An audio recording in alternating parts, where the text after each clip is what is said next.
Friday the 14th. They announced for the last day. That's the days that were reserved. So.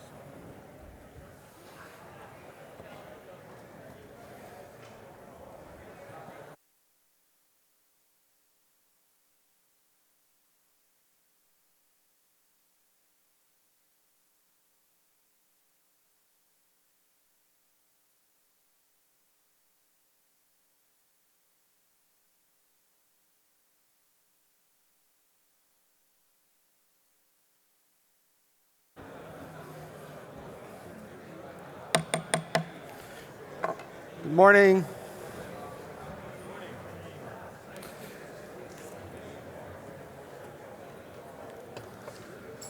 Good morning, delegates. I want to welcome you to what we expect will be our last synod session of 2013. Hope that you had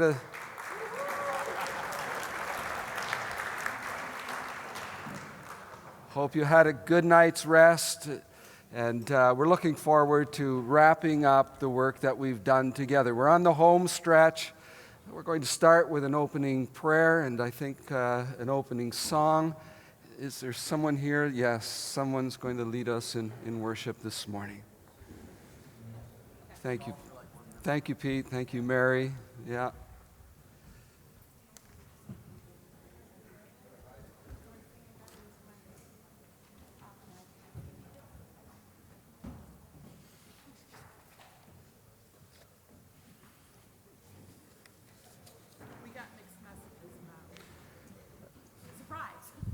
Good. Holy Spirit, yep. Oh, they don't have We'll go on a song. There should be a slide for Better Is One Day. Why don't you please stand and sing with us? Yes. No.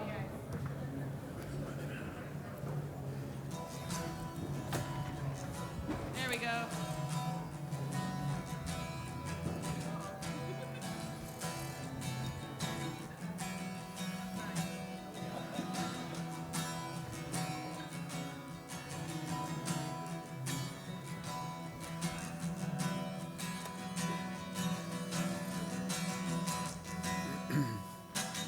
Lovely is your dwelling place, O Lord God of me.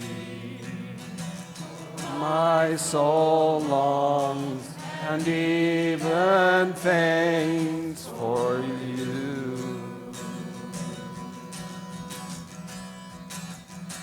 For here my heart is satisfied within your presence.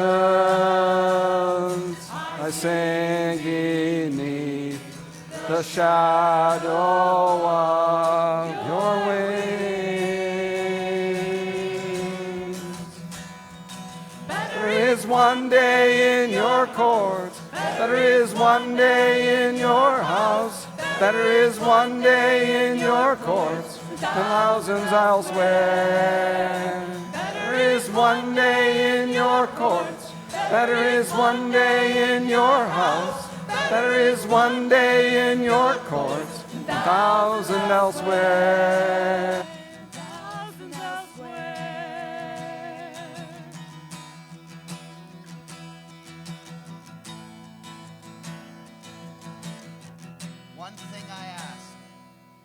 One thing I ask, and I would seek to see your beauty,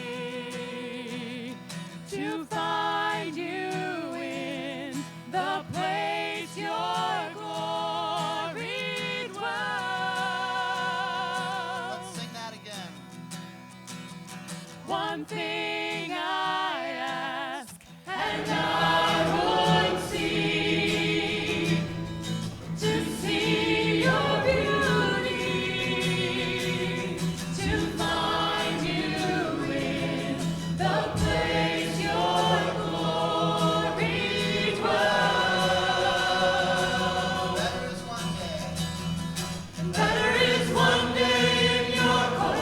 Better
Lord, thank you for the psalmist's words.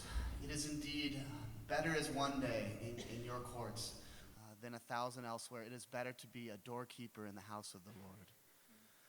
Lord, all of our lives are worship to you. And so we lift up this day and pray that we would do worshipful work, that the words that we exchange and the ideas that we exchange and spread today, that the thoughts that we have toward you and one another might be worship, might be charitable, might be full of grace and truth. Lord, be with us this morning as we work. May your Spirit guide us. Your Spirit is here, Lord, and we rejoice.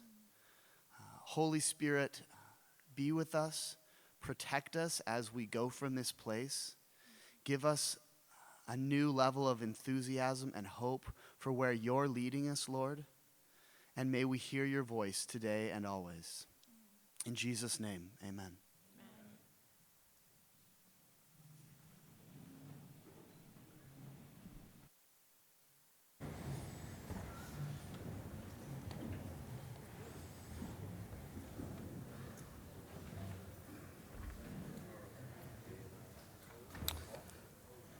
Have the roll call at this point. Our second clerk will lead us with that. Thank you, Mr. Chairman. Thank you, Mr. Chairman. Today is Friday, June 14, final day of Synod 2013. If you haven't electronically indicated that you're here, please do so now.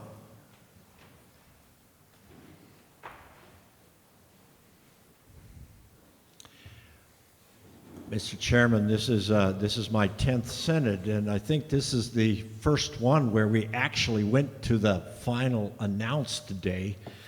It's all due to your very good leading of Synod. Thank you so much.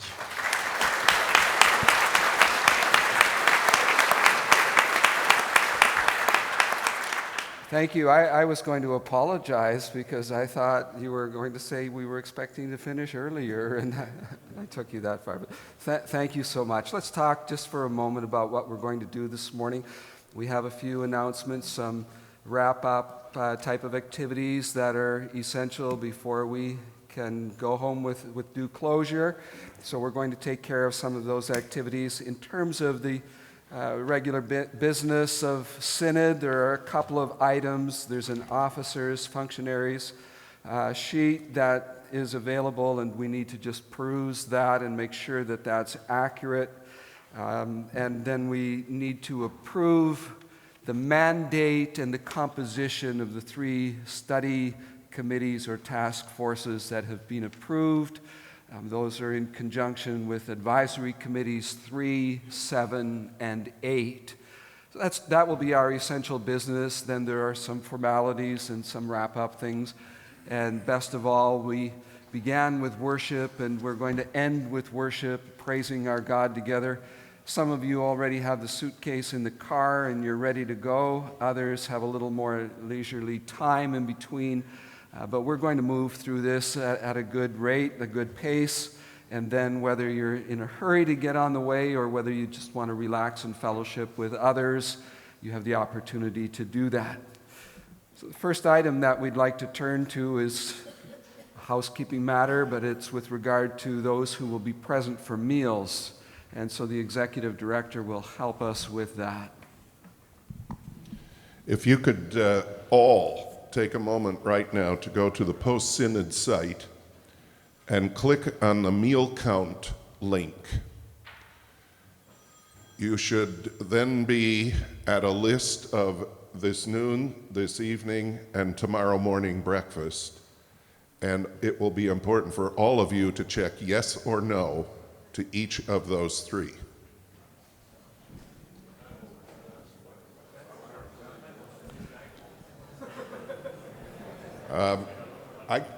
Mr. Chair, there are a number of questions, but I can't hear them. They want to know when we'll be done. As soon as he stops. You mean done this morning? What else? This afternoon? I am assuming, with your cooperation, that we will be finished by, let me guess, 10:30. Yeah, Including worship. including worship. Between 10:30 and 11 o'clock, I think, is See, here we go. pretty safe. It depends how many of the phone calls you're getting on the floor of Synod. I heard the phone going off. Nick, if you would maybe turn off your phone, and if you must play Angry Birds, at least mute the computer. It's okay.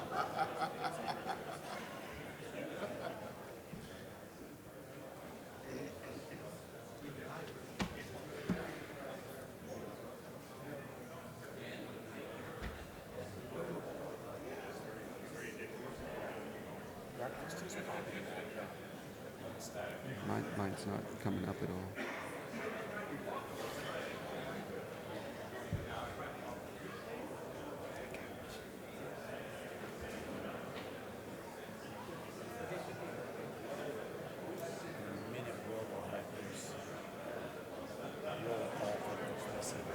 To the bottom and scroll up. You come down. And then before meals will show. No. So much. Getting ready to start. And just submit where you're done. Okay, has everyone had the opportunity to go through the meal schedule there and indicate your yes or no with regard to your meals? Family conference here up front.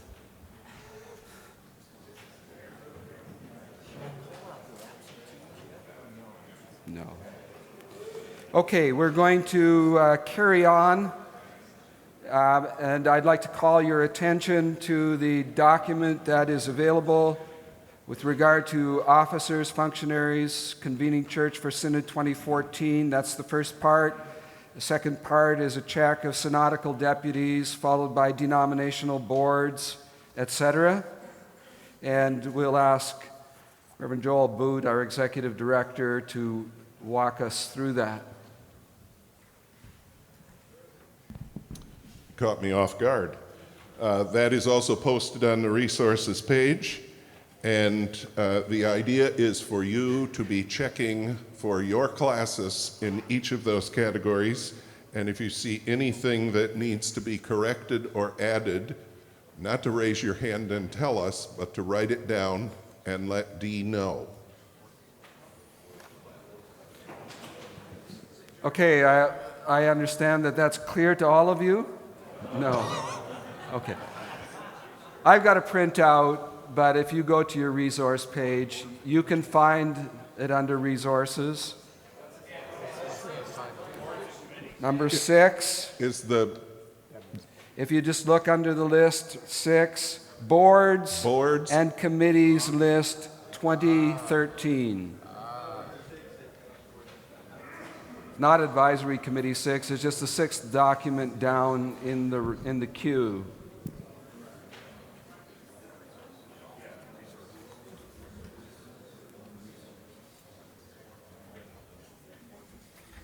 So if you go to resources and go to the boards and committees document, find the classes that's relevant to you, check the data.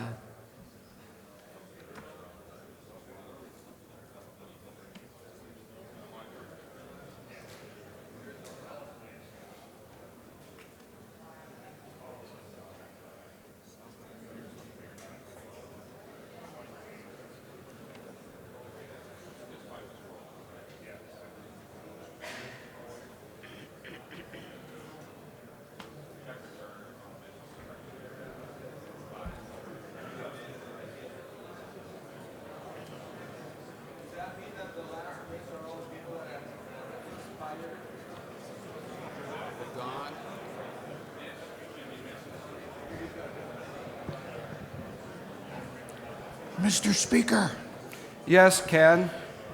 For Classis, Wisconsin, Reverend Carl Bratt is retiring in 1 week, 24th actually.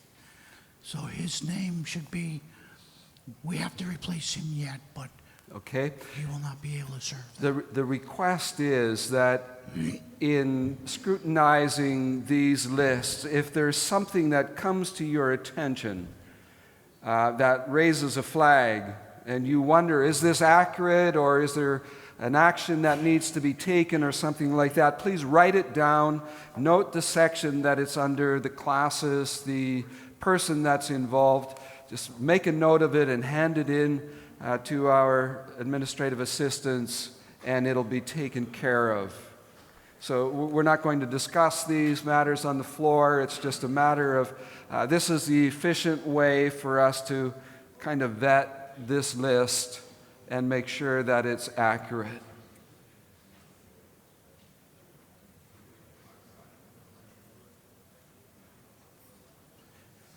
And if you find that this is a really fun exercise, we'll do it with all of the minutes of Synod so far.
So if you take the time to go through the list that's relevant to your classes and go on to the various boards, you may likely know members that are on the various boards.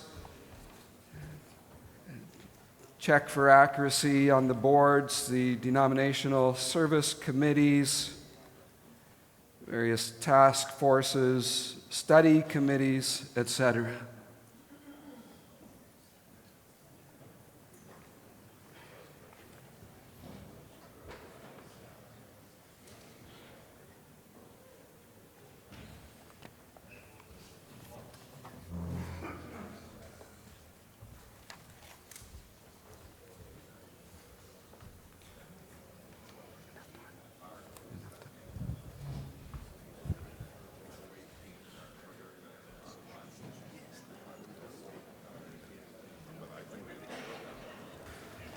Okay, I'd like to get a sense of how you're doing. Have you had the chance to work through the document, or do you need more time to complete it?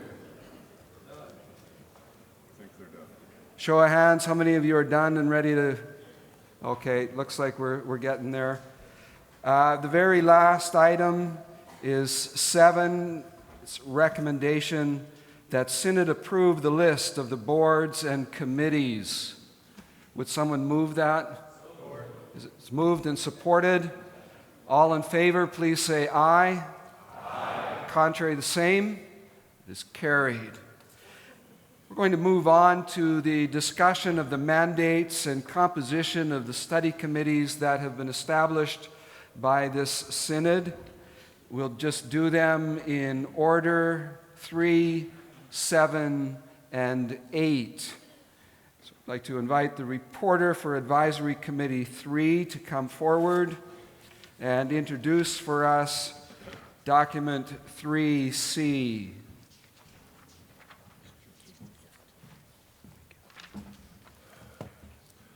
Yeah, thank you, Mr. Chairman. I believe we approved the mandate the other night when we were going through this material.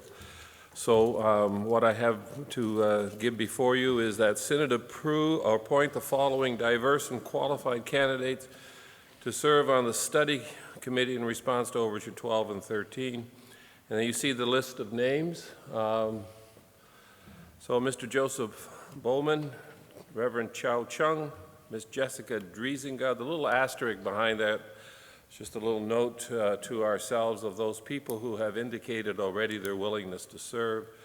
Reverend Wendy Gritter, Mr. Andrew Miedema, Dr. Robert Van Nort, Reverend Carl Van Harn, Mr. Kurt Whitty, and the Reverend Dr. John Whitfleet.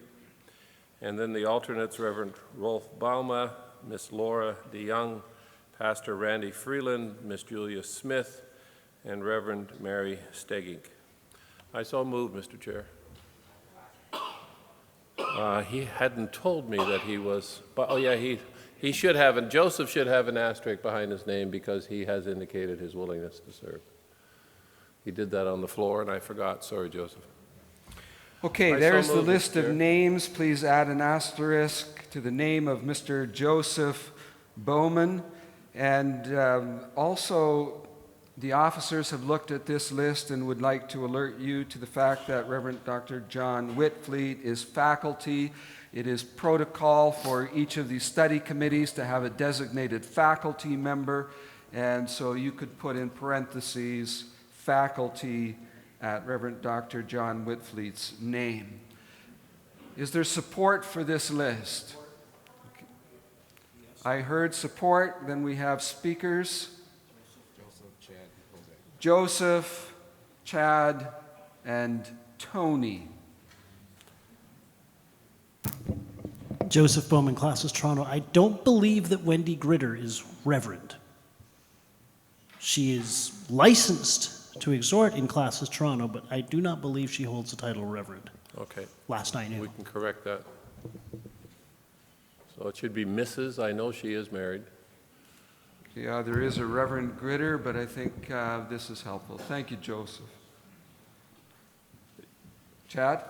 Chad Steenwijk, Classes Holland. Just a quick question. Is there an attorney on that list? I know they were dealing with some of the legal ramifications of legalized same-sex marriage. I was just curious about There that. are two, as a matter of fact. Mr. Andrew Miedema is a Canadian attorney working out of Toronto, and Mr. Kurt Whitty is an American attorney working here out of Grand Rapids.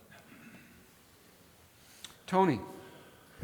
Tony Lotta, Classes Arizona. In a spirit of unity, wondering why there's a difference between reverend and pastor when talking about Randy Freeland. Randy is a commissioned pastor, I believe. Thank you.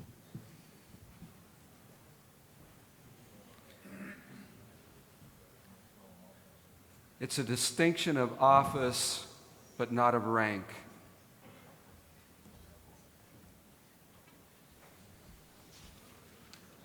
Any further comments? Yes, William. Good thing we get to know each other. You're not on the speaker list, but I recognize your face, William. I'm just not that fast in any regard. I just look at that list and I'm trying to look carefully because sometimes you can't tell just by last name. But we had a whole conversation last night about inclusion and diversity with our minority sisters and brothers, and I just don't think that that's as diverse as perhaps it should be or could be. We did consider that, Mr. Chairman. We're also looking for levels of expertise. The one person who is Reverend Chow Chung is the chaplain at York University in Toronto, and he is Chinese, I believe, but for the rest, I believe they're all Caucasian.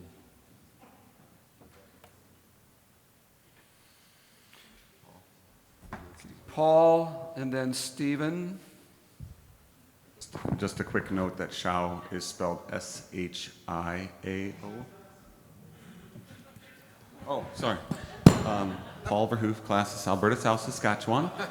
This is my first synod here, and I may have abused the policy referenced by my classical delegate. SCHIAO, not AIA. Just a question. IAO. We've got the spelling here now. Okay, Paul, thanks for calling attention to that. You know, for the next week or two, you'll wake up in the middle of the night and you'll be saying your name, your classes. Steve Meyer, Classes Hackensack. Talk to Beverly about that, okay? Steve, you've Yeah. got the privilege of the floor. Is this, the privilege to serve on these committees, is it extended to the entire denomination and names requested? Or is this done by the committee sitting in session here? You're asking in terms of the procedure for Right. collecting the master list of names For the that committee, finally is, to yes. serve on the task force? Okay.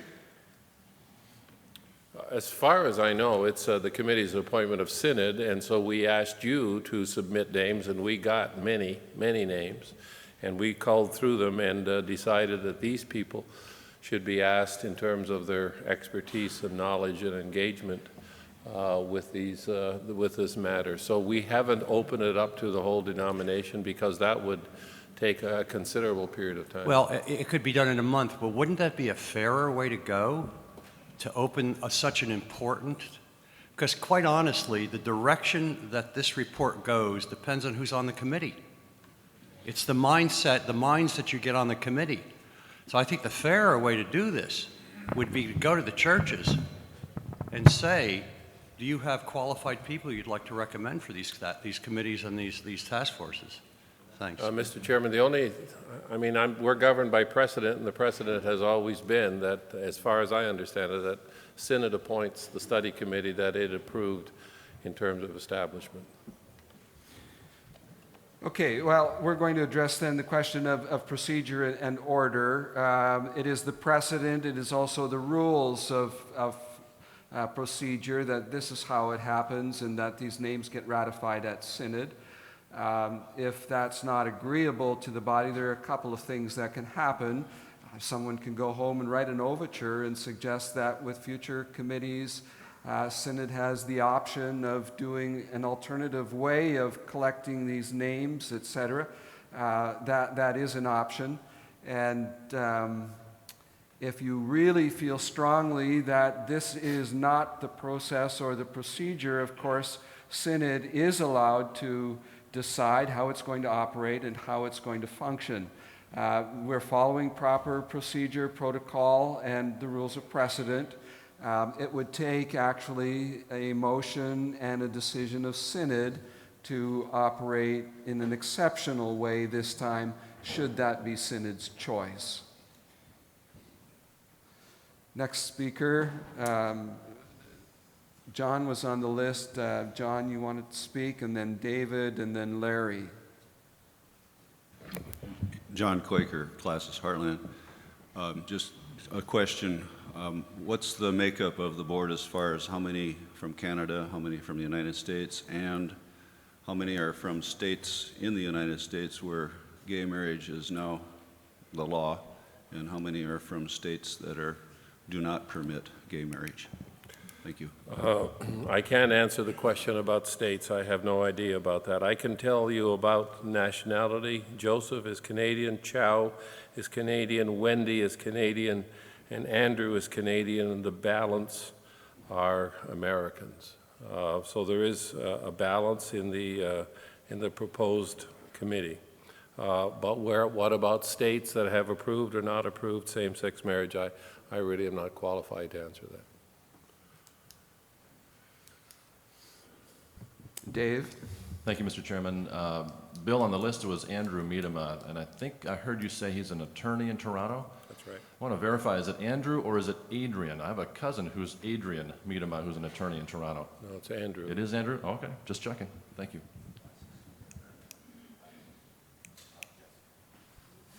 Dave Denhan, Classes Georgetown. Larry? Larry Meyer, Classes, Wisconsin. My question really is in terms of procedure.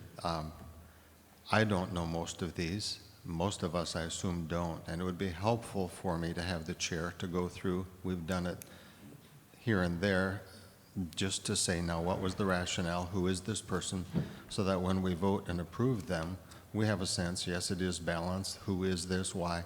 So just a few minutes, proactive rationale for each about why this committee, these persons, so we don't vote in the dark. We trust you, but it's part of this. Who are these people? Yeah, Mr. Chairman, I can address that quickly. Joseph Bowman, I think you have met already and has indicated his willingness. Chow Chung is a campus pastor at the University of, or York University in Toronto. And he has written quite frequently in the Banner and has been very engaged with the denomination theologically. Ms. Jessica Driesinga is a recent graduate of Calvin Seminary and is currently taking a PhD in ethics with Dr. Richard Mao at Fuller Theological Seminary. Pastor, or Ms. Wendy Gritter, is the executive director of a ministry in Ontario called New Directions, which is engaged with ministers or ministry to gay individuals. Mr. Andrew Miedema, and my wheels are spinning, David, whether it's Andrew or Adrian, I'll check that out to confirm that. But either Andrew or Adrian Miedema is an attorney specializing in employment law in Ontario. Dr. Robert Van Noort is a counselor here in Grand Rapids, and he served on the 2002 committee that gave a report on that extended the application, et cetera, of the 1973 committee. Reverend Carl Van Harn is a person who works at Pine Rest Christian Hospital, and if I get any of this detail wrong, somebody correct me. But he works at Pine Rest Christian Hospital. He has also is an adjunct professor at Calvin Theological Seminary in the area of pastoral care. And Mr. Kurt Whitty is an attorney here in the city of Grand Rapids. And Reverend John Van Fleet, Whitfleet, I think all of you know, he teaches here at Calvin Seminary and is also the director of the Institute for Christian Worship. And he is the one who basically helped, or he chaired the Faith Formation Committee and the whole shepherding process, so we thought he would be a very good person to have on this committee with regard to that shepherding format. So that's the rationale behind each one of those people. Thank you very much, Bill. William, and then Karen, then Jeff.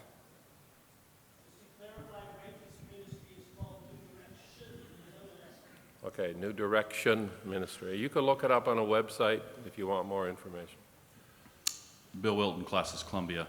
I heard the reporter say that they were looking for, or someone, perhaps as the chairman, looking for people with level of expertise. The report is to seek pastoral advice on these issues. So I'm a pastor. One of the things that I use to offer pastoral advice is the Word of God. I'm not saying that no one on that list has any experience with the Scriptures. I'm sure that they have significant experience. But it just seems a little odd to me that we don't have someone who is an expert in exegesis. I realize that the report said that the main focus was not an exegetical report, but it seems just bizarre that we would put together a committee that doesn't have someone who is an expert in biblical exposition on the committee. I'm greatly concerned about that. We not only have a seminary in this denomination, but we have multiple colleges that we support and are affiliated with, all who have biblical divisions. That just seems very strange to me.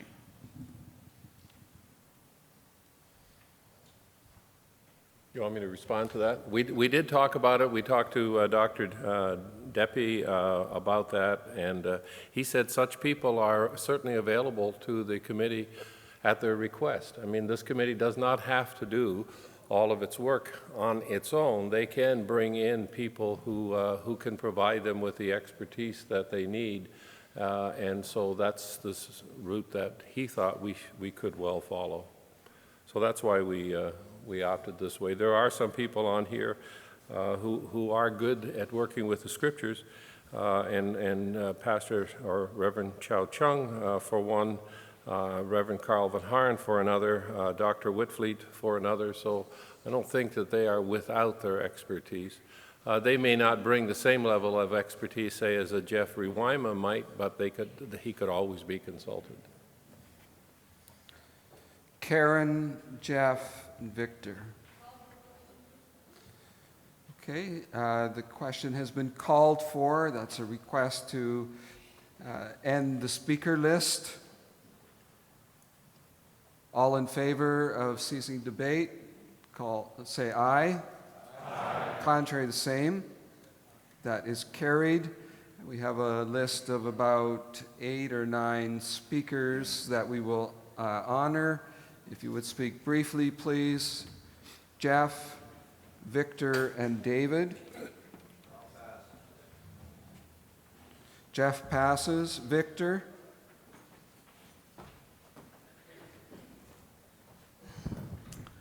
Victor Coe from Alberta North. Mr. Chairman, I voted yes to that overture, being confident that when we have the right people on the committee, that we would be satisfied with its conclusions. Now, I am not ready to vote on the recommendations of these names.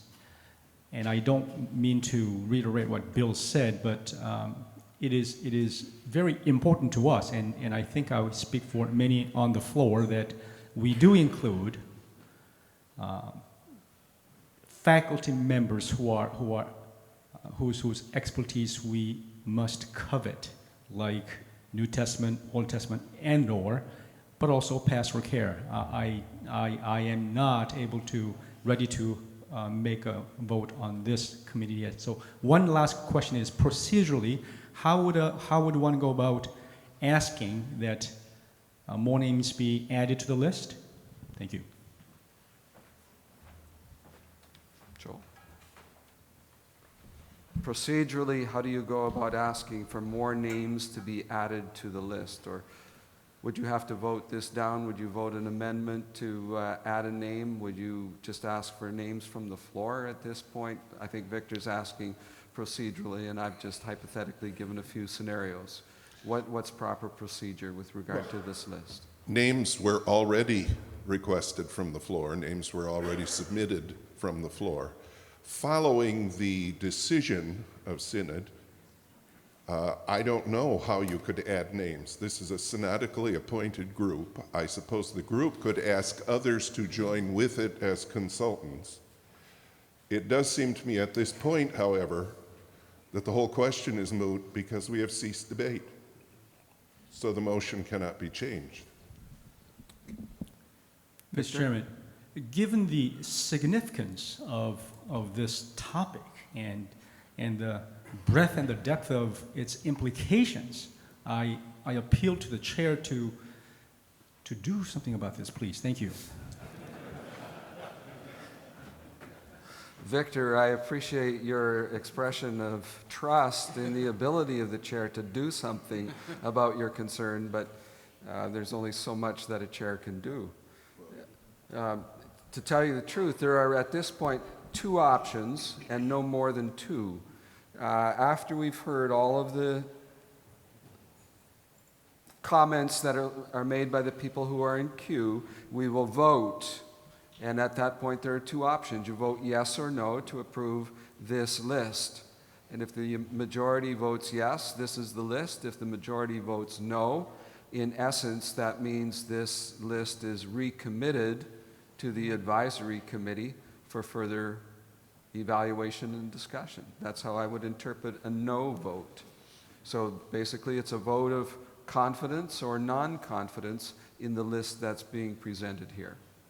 Joel.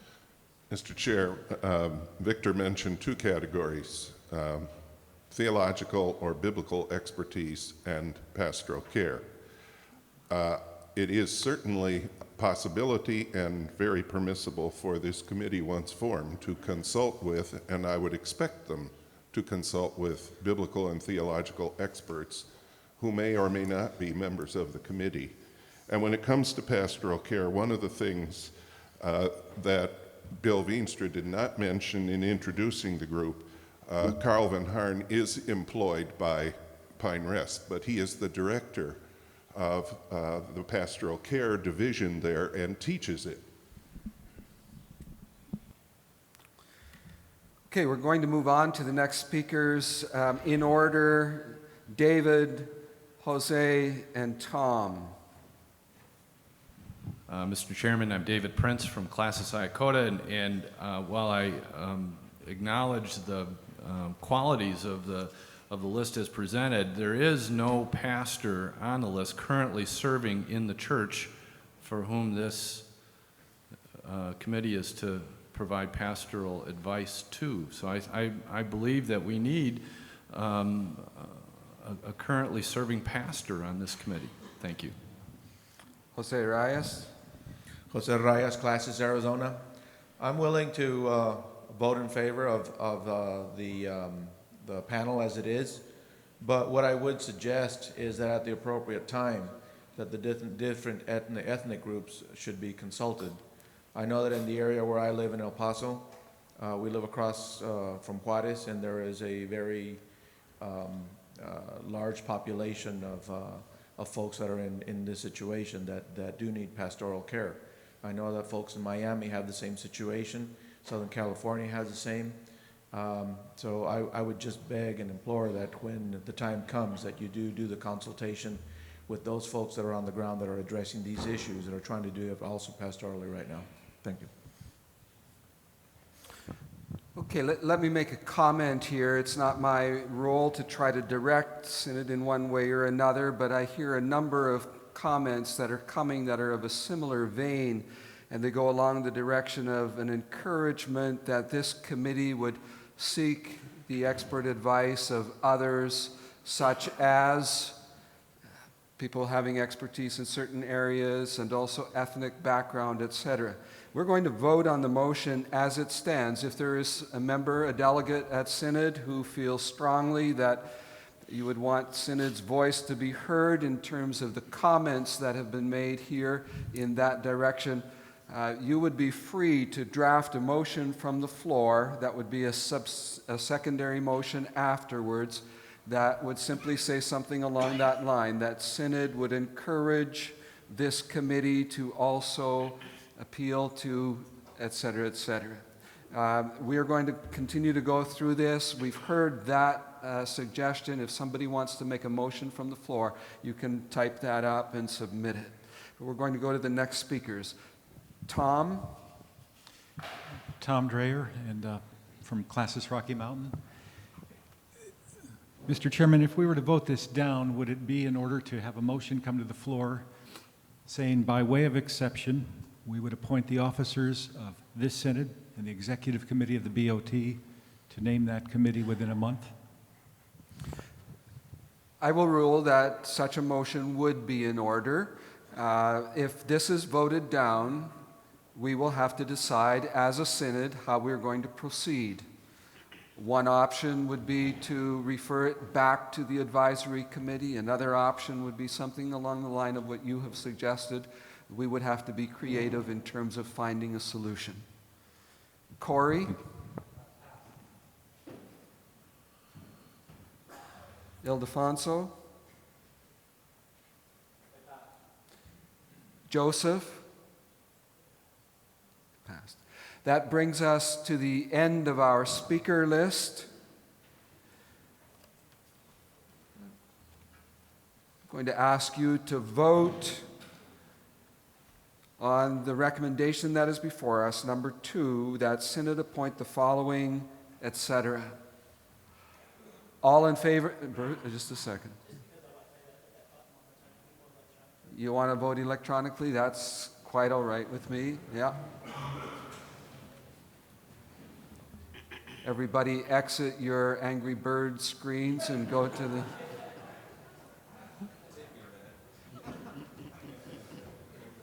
Go to the vote button on your laptops, please.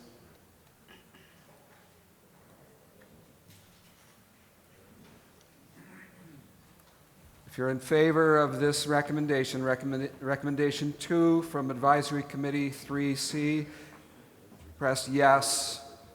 Otherwise, press no.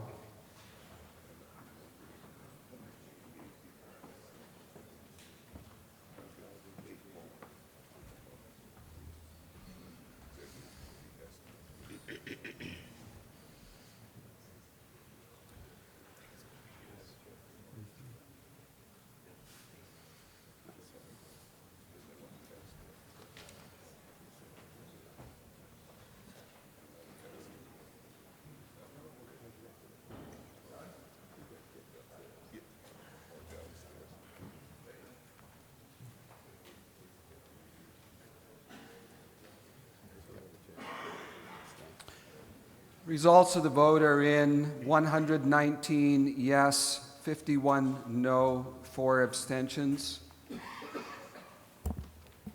Number's gone up to 122 yes, 51 and 4. The motion is carried. Thank you, Bill. Proceed to Advisory Committee 7D.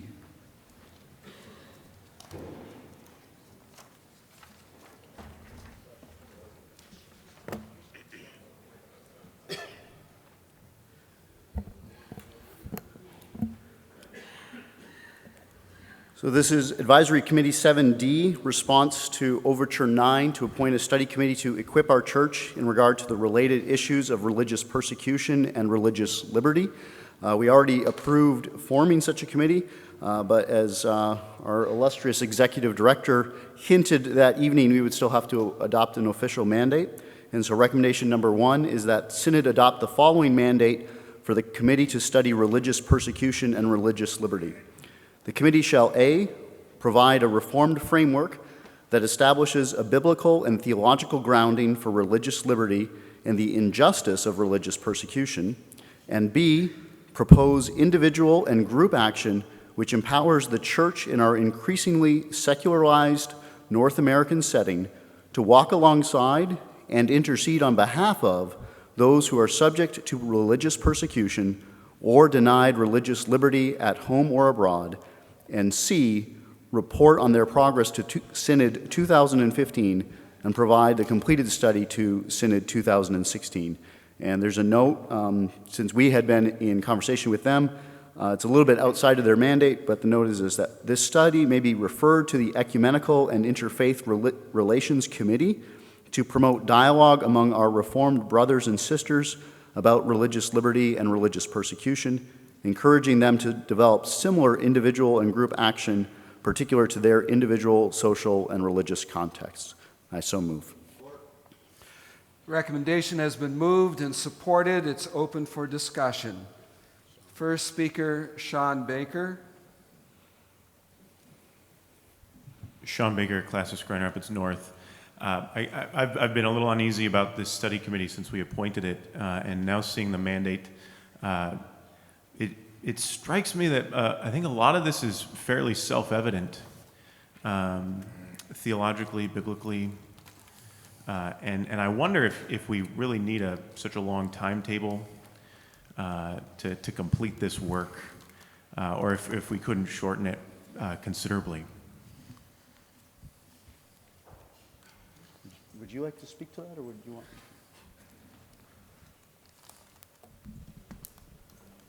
Well, the simple answer is yes, we could. I don't know that we ought to. I do know that if this group is appointed to do this task and can get it done earlier, the report will be received. To follow that up, since the grounds for the original committee had used the word urgent, we, as an advisory committee, did debate back and forth, but part of the issue of having them provide a progress report in 2014 and a full report in 2015 is a report is due to the churches the fall before Synod, and so you wouldn't be giving them 2 years to work on it. You'd actually be giving them less than a year, and so this is our way of giving them sufficient time. But as Reverend Boot said, if they finish earlier, we'd be happy to receive it earlier. Hank Breinsma.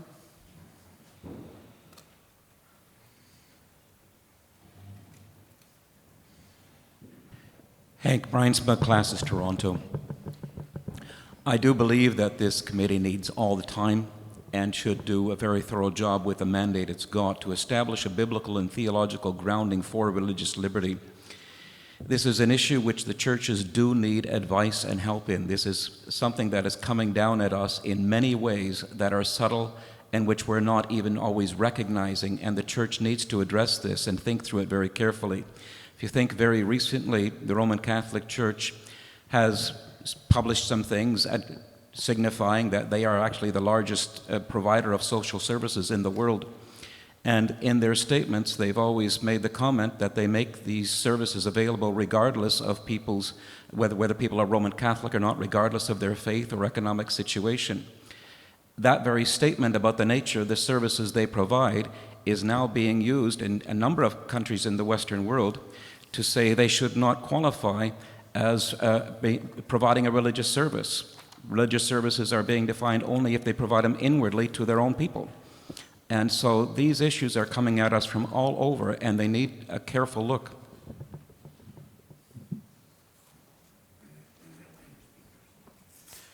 There are no more speakers. I trust that you're ready to vote on the recommendation that you have before you.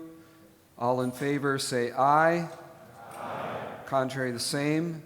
That's carried. All right. Recommendation number 2, that Synod nominate the following diverse and qualified candidates to serve on the Study Committee on Religious Persecution and Religious Liberty: Professor Jane Bruin, Dr. Kevin Dendalk, Professor Rob Joustra, Reverend Jonathan J. Kim, Ms. Rose Nelson, Mr. Stephen R. Snow, Reverend Naji Umran, Reverend Ken Vandegreen, Ms. Ruth Veltkamp, and then alternates Dr. Mariano Avila and Ms. Mary Crickmore. And a quick note for before I move, for those who like to go and Google names to get additional information, please note that this is Stephen Snow with a PH. If you Google Stephen with a V, you'll come up with somebody who works in this area for the Church of Latter-day Saints. We are not nominating the Mormon, we are nominating the Christian Reformed guy from Hudsonville. And so with that note, I so move. Okay, that list is before us almost.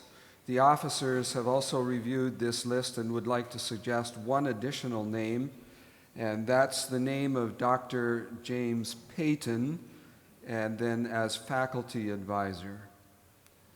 So if you would add the name Dr. James Payton, faculty advisor, that addition is suggested by the officers. Is there a seconder for that list of names? That's supported. Discussion. Tim?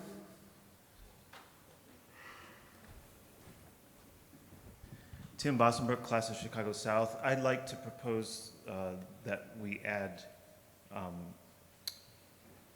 Rick Van Manen as an alternate. He is a campus minister, and in campus ministry, we deal with these issues all the time. He would be an excellent addition to this committee. How do I go about making that proposal? Point of order. Well, you just did, and I think the question is a procedural one because there's a motion on the floor, and I guess that would be considered as an amendment then to the motion. And so you are suggesting an amendment to the motion, which would be to add the name of Rick Van Manen. I'm going to treat it procedurally as an alternate, yes. Yeah. I'm going to treat it procedurally that way and say it is in order for you to propose an amendment in that way, and we will just simply vote on the amendment and then proceed with further discussion if there is further discussion. So there is an amendment to the motion, and the amendment is to add the name of Rick Van Manen for the grounds that were listed by Tim. Any discussion on the amendment? Is that seconded? It's supported? Is it discussion on the amendment?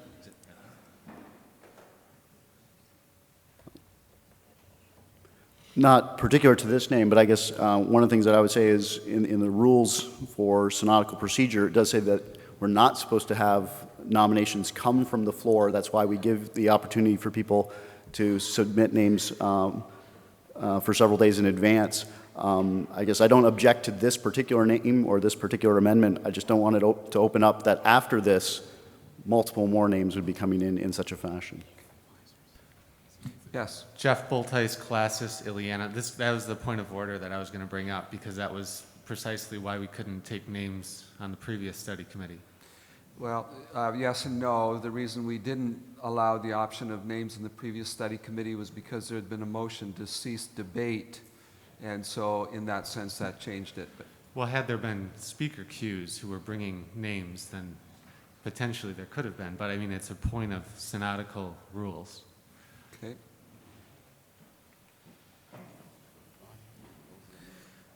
All right, we're dealing with an amendment, and I think that you have correctly noted, Chris, that technically that is a rule of the procedure, and that is the protocol. And I think that I just overlooked that, so that's my mistake, my bad. We can handle it two ways. We have a motion in front of us. We can allow it for this time, or you can challenge the chair, in which case I would vote, go ahead and challenge the chair because the chair was wrong. So we can do it either way, but what would need to happen if you're not happy with this list is actually we should not be taking names from the floor.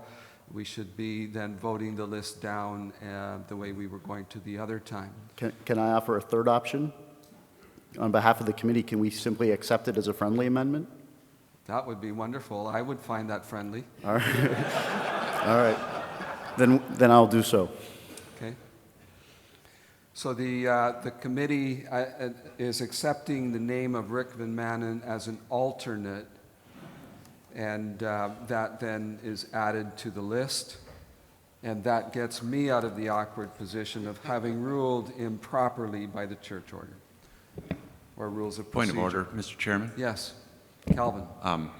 May I just read from the church order, rules for synodical procedure? I know you're aware of it, but I'm just a little bit conscious of precedent setting.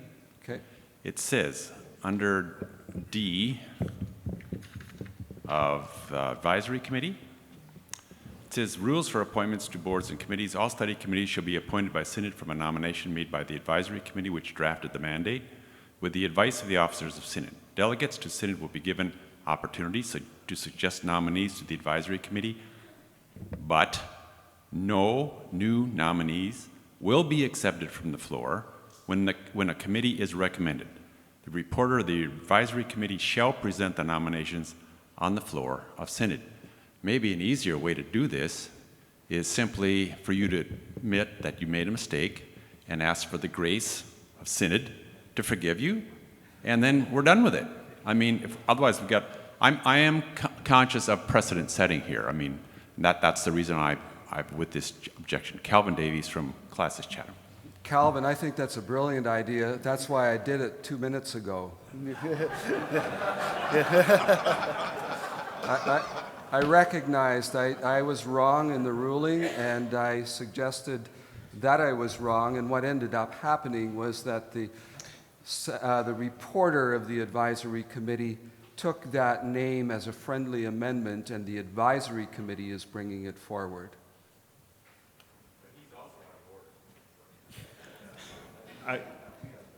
I'm going to withdraw. I didn't know the procedures. I thought there aren't very many alternates on there. I thought they could use more. I thought it was being helpful. Sorry. Does the advisory committee agree with dropping the name? Sure. Let's pretend we never had the last 5 minutes of conversation.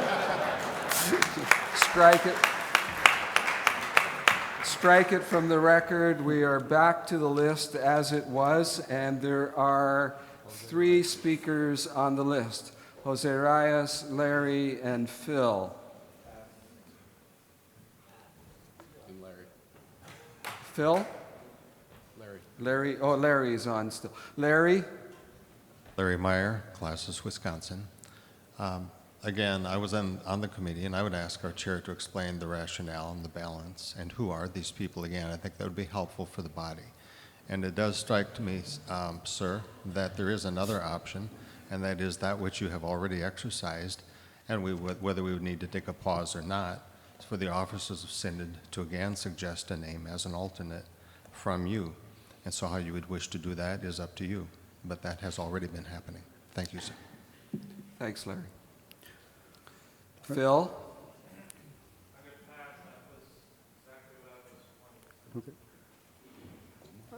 Since it was a question, do you want me to respond to it? He'd asked me to explain who these people are for the benefit of, that you can have some of that information. So Professor Jane Bruin is adjunct faculty of missiology at Kuiper College. She was born in Pakistan and experienced persecution there, and has also served and lived in Nigeria. Dr. Kevin Dendalk is a professor of political science here at Calvin College, and he has written on issues of politics in this public sphere. Professor Rob Joustra is a professor at Redeemer College, who also has some expertise in this area. Reverend Jonathan J. Kim is a pastor from Pacific Han-Mi, and he has spoken about some of the things that he has seen both abroad and here in our nation. Miss Rose Nelson is Navajo. She's part of the Navajo Nation. She's worked in the U.S. Department of Justice, and my understanding has also worked with the Navajo Nation government. Mr. Stephen R. Snow previously worked for the U.S. federal government, and let me just make sure I get the committee name correct. And he served on the U.S. Commission on International Religious Freedom. Naji Umran is of Syrian and Canadian descent, and he currently works for Christian Reformed World Missions in Cairo. And then Ken Vandegriend is a pastor and regional director for Southeast Asia, and he travels to Southeast Asia on a regular basis. And one of his projects there is to interview those who are subjected to persecution and record their stories. And then Ruth Veldkamp is a missionary and seminary teacher or lecturer who's worked with Muslims who've converted to Christianity in Nigeria. And for our alternates, Mariano Avila, doctor of professor of New Testament, who's written on similar issues about the relationship between the church and politics in Mexico. We were told not to put him on the committee because he just finished with the Deacon Task Force, and there was a possibility that he would be continuing forward with that. And then Mary Crickmore is a World Renew Director for West Africa. And I will add Dr. James Payton is a teacher at Redeemer University. He has worked extensively with the Ecumenical and Interfaith Relations Committee and is currently a member of that committee. He has taught widely in the realm of Eastern Christianity, Eastern Christian religions, and is an expert in church history in various fields.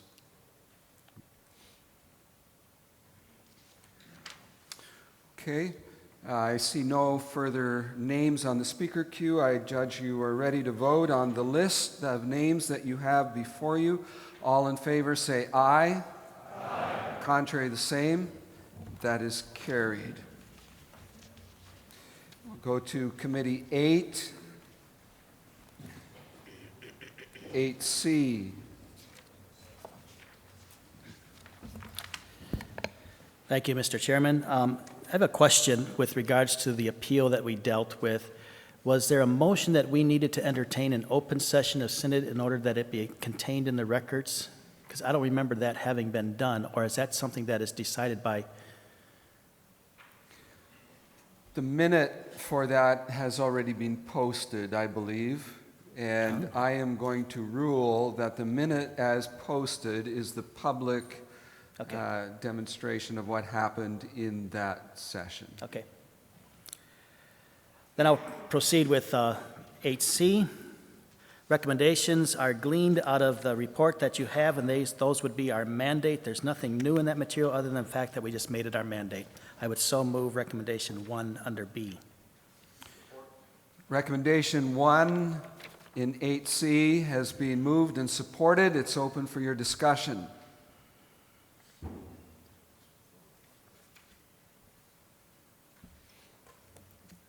All in favor, please say aye. Aye. Contrary, the same. That is carried. Then if I may move down to the staff, we have a mistake there, but I'm hoping Synod will correct my mistake so I don't have to make any admission like you just did, Mr. Chairman. Confession is good for the soul, Bruce. Kathy Smith is not a doctor, but I would like Synod to give her an honorary doctor for being such a good help for Synod. I think that motion's almost in order, don't you, Mr. Chairman? No, I don't think that's it. Okay. The names that Synod appoint the following diverse and qualified candidates to serve on the committee: Ms. Amanda Backley, Dr. Amanda Benkhuizen, Reverend Roy Birkenbosch from the Initial Task Force, Mr. Chris Gansky, Dr. Michael Goheen, and I understand that will be our faculty advisor, Mr. Rudy Gonzalez, Reverend Henry Cranenberg, Reverend Nick Munsma, Mrs. Rosetta Poe, and Mr. Terry Woodnorth, a member of the Initial Task Force. The staff that we would like to be advising on this committee would be either Mr. Andy Reiskamp or Ms. Ida Castra-Motoigo, and the staff to help with church order matters would either be Reverend Kathy Smith or Dr. Henry DeMoore. And the alternates are Dr. George Munsma and Dr. Mick Van Bosch. I so move. Okay, the list is before us. It has been supported. The officers have noted that Dr. Michael Goheen would fit the category of faculty. And having reviewed the list, it was in the discretion of the officers advisable to add one additional name, and that is Dr. Cal Hogendorn.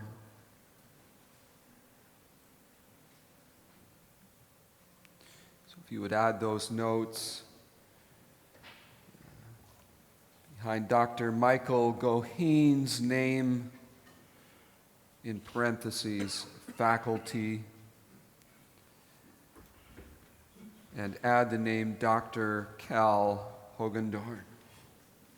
It's open for discussion. We have a name on the list. James?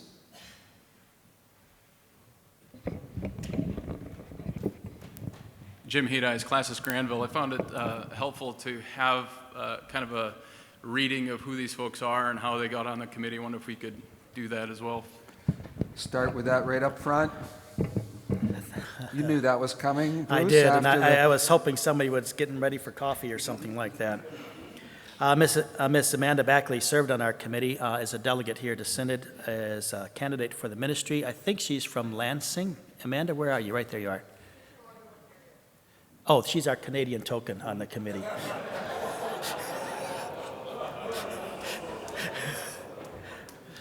Okay, I'm sorry. No, I'm now my bad. Dr. Amanda Benkhuizen, of course, you all were introduced to this past week. Reverend Roy Birkenbosch. I know that you're well represented here. Mr.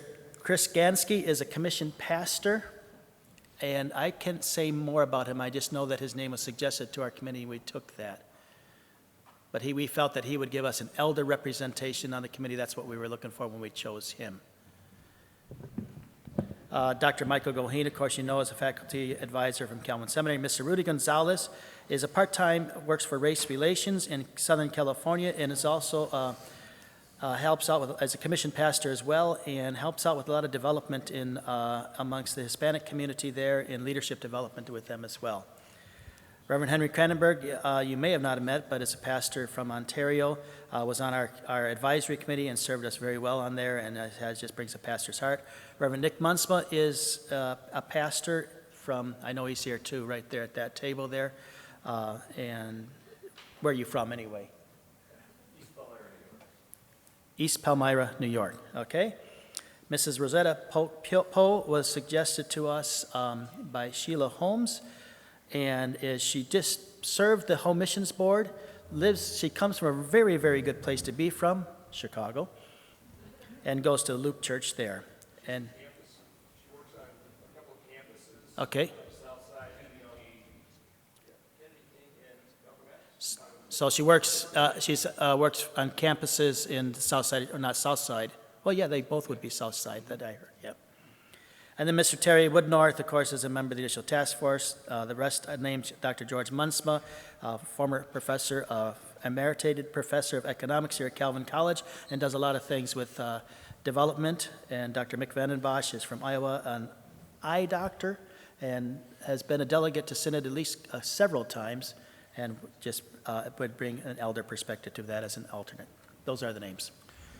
And I will comment on Dr. Cal Hogendorn. That gives additional representation of ministerial representation of an American pastor. Sioux Falls. Art Verboon. Mr. President, can I make a comment? I think there was a question on Chris Gansky, and it's actually Dr. Gansky. Chris has a PhD in theology, and by the way, I'm Paul Borisma from Classes, Wisconsin. Okay. And Chris has a PhD in theology. He's working as a commissioned pastor, as a church planter. He has been an elder in our church, and perhaps most significantly, he has written and thought extensively about the diaconal ministry of his church plant, and really making that diaconal ministry a very core part of his church plant.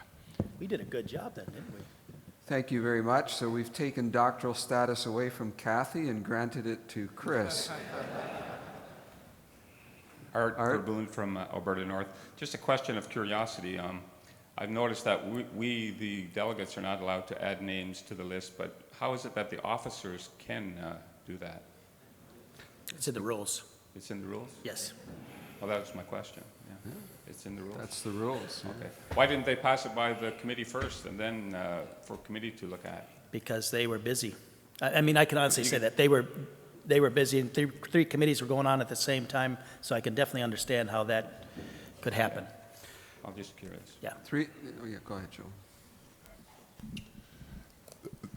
The simple answer, Art, is not only that's the rule, but that's the order in the rules.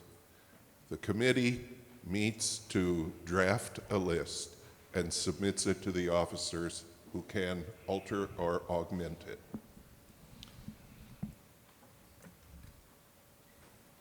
And just for openness and transparency, the officers have made every effort in the procedures to do that in dialogue with the committees, but some of the reports were received only, the near final draft was received this morning, and so these additions had to be made yet before we could meet this morning in the latest officers meeting. Next speaker is Gary and then Len.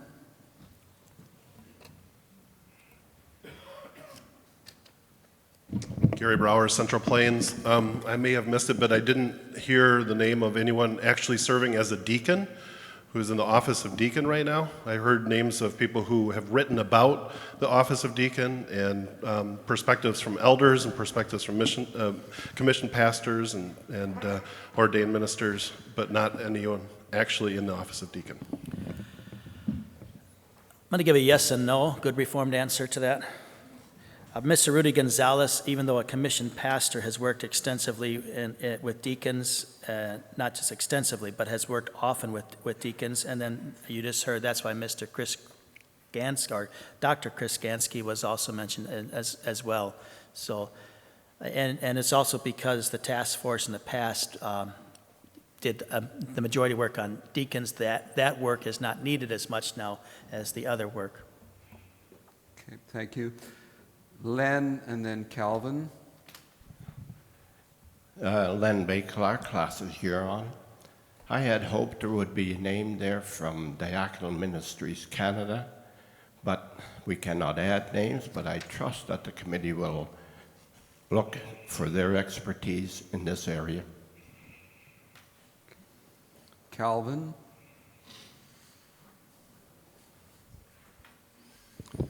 Calvin Davies, Classis Chatham.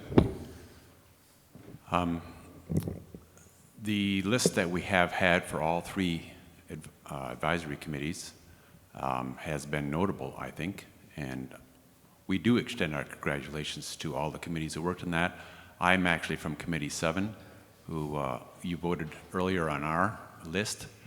I am a little bit concerned, well, more than a little bit concerned.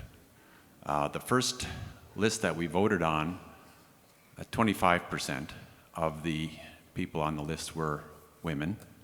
The second list from my committee, and I have voiced my concerns about that at committee level, 33% were women. And now this list, 20% are women.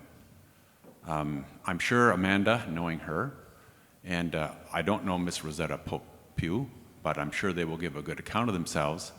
But you know, in our North American continent, women make up nearly 52% of the population, and we can't get past 33%. And I'm wondering from this reporter if you struggled with that on your committee and why only 20% of the people are women. Well, first of all, you're in error. We're at 30%, and I'm just going to say we worked hard at that and did think not only about gender diversity but ethnic diversity as well, and also the expertise that they would bring. That's my easy answer to a difficult question that you ask. Okay. Theodi?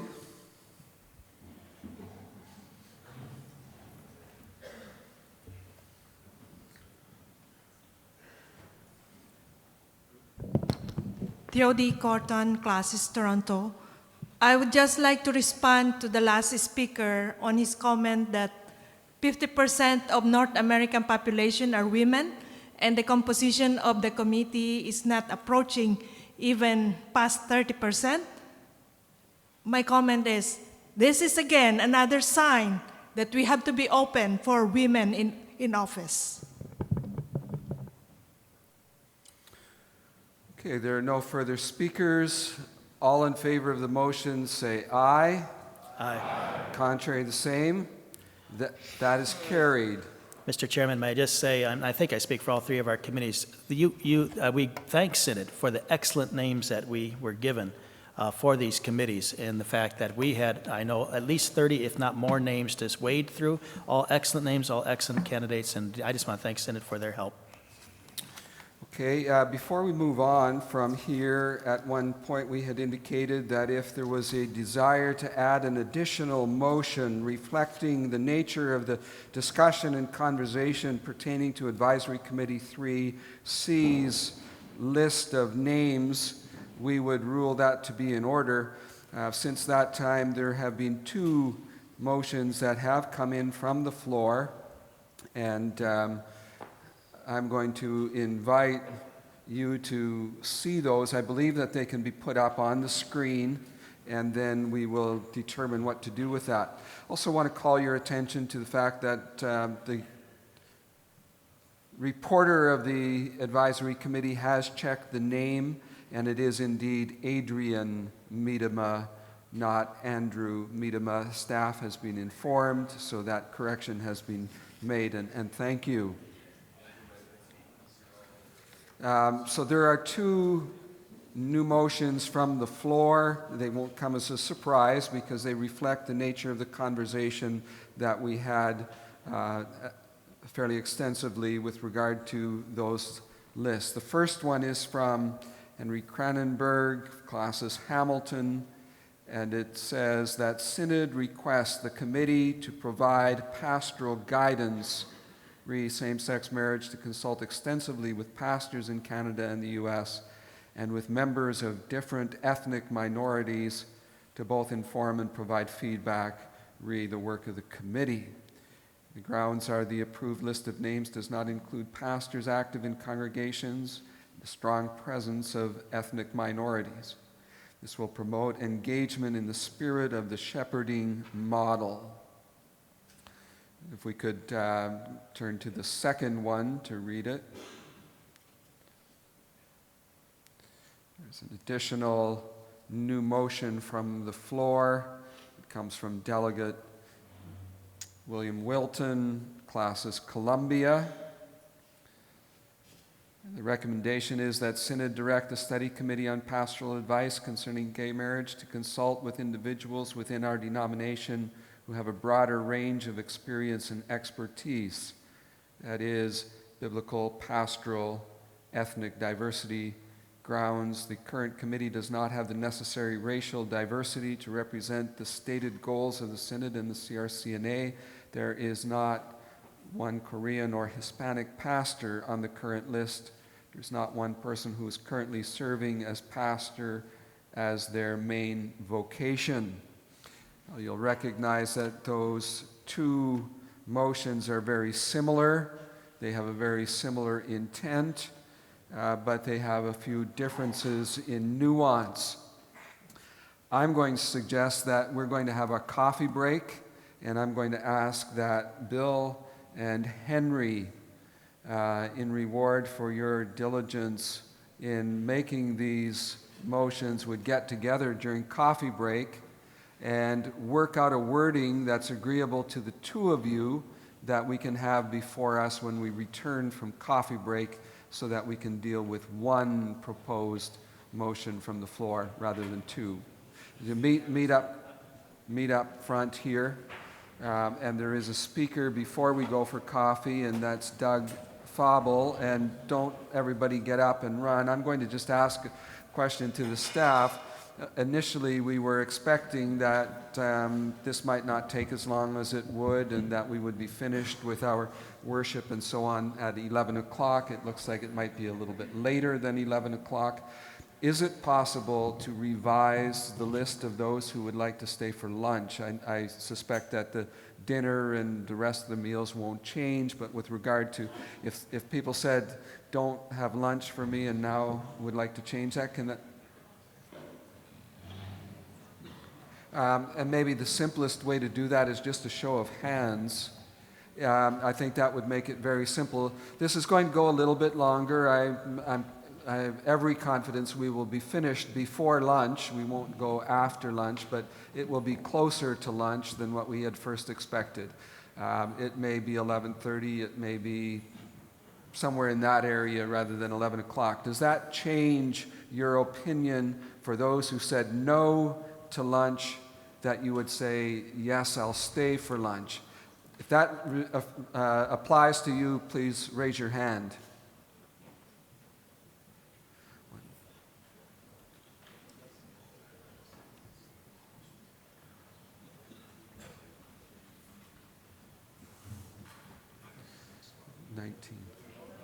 Nineteen. So if you could add 20 people, if you would add 20 to the list and just pass that on and say there are an additional 20 people. Thank you. That makes that simple.